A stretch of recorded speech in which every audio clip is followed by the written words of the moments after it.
అకాల వర్షానికి తుర్కపల్లి మండలంలో అతలాకుతలమైన వ్యవసాయ పంటలను మామిడి తోటలను శుక్రవారం రోజు ఉదయం తెలంగాణ రాష్ట్ర ప్రభుత్వ విప్ ఆలేరు ఎమ్మెల్యే శ్రీ బీర్ల ఐలయ్య సందర్శించారు. ఈ అకాల వర్షం వల్ల వ్యవసాయ పంటలు దెబ్బతిన్నాయి. వడ్లు మామిడి తోటలలో మామిడికాయలు నేలరాలాయి.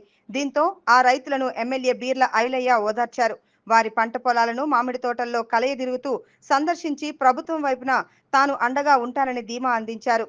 ఈ సందర్భంగా ఎమ్మెల్యే బీర్ల ఐలయ్య కలెక్టర్ హనుమంతరావు గారికి చరవాణి ద్వారా రైతుల ఆవేదనను తెలిపారు. నష్టపోయిన వివరాలు సేకరించి నష్టపరిహారం అందించాలని తెలిపారు. అనంతరం ఆయన మాట్లాడుతూ గురువారం కురిసిన వర్షాలకు తుర్కపల్లి మండలంలో భారీగా నష్టం వాటిల్లిందని తెలిపారు. దయ్యంబండ, తుర్కపల్లి, మంచిరోని, మామిళ్లు గ్రామాల్లో పంట పొలాలు మామిడి తోటల్లో తీవ్ర నష్టం జరగటం బాధాకరమన్నారు. కలెక్టర్ గారికి సంబంధించిన అధికారులకు నష్టపోయిన పంటను అంచనా వేసి అధికారులు ప్రభుత్వానికి రిపోర్టు అందించాలని తెలిపారు. ప్రభుత్వం దృష్టికి తీసుకువెళ్లి నష్టపోయిన రైతులకు నష్టపరిహారాన్ని అందించే విధంగా చర్యలు తీసుకుంటామని తెలిపారు.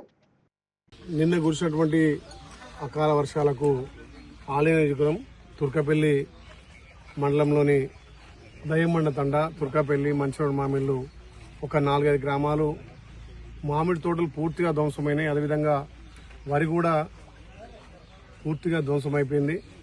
దాన్ని ఇప్పుడే గౌరవ కలెక్టర్ గారికి అదేవిధంగా ఇక్కడ అగ్రికల్చర్ వాళ్ళకు కూడా చెప్పి ఆ పంటను అంచనా వేసి ప్రభుత్వం దృష్టికి తీసుకొచ్చి తప్పకుండా రైతులకు న్యాయం చేస్తామని చెప్పి మాటిస్తూ రైతులు ఎవరు అధైర్యపడద్దు. ముఖ్యంగా ఈ అకాల వర్షాలకు వడ్లతో సహా మామిడి తోట పూర్తిగా ధ్వంసమైనాయి.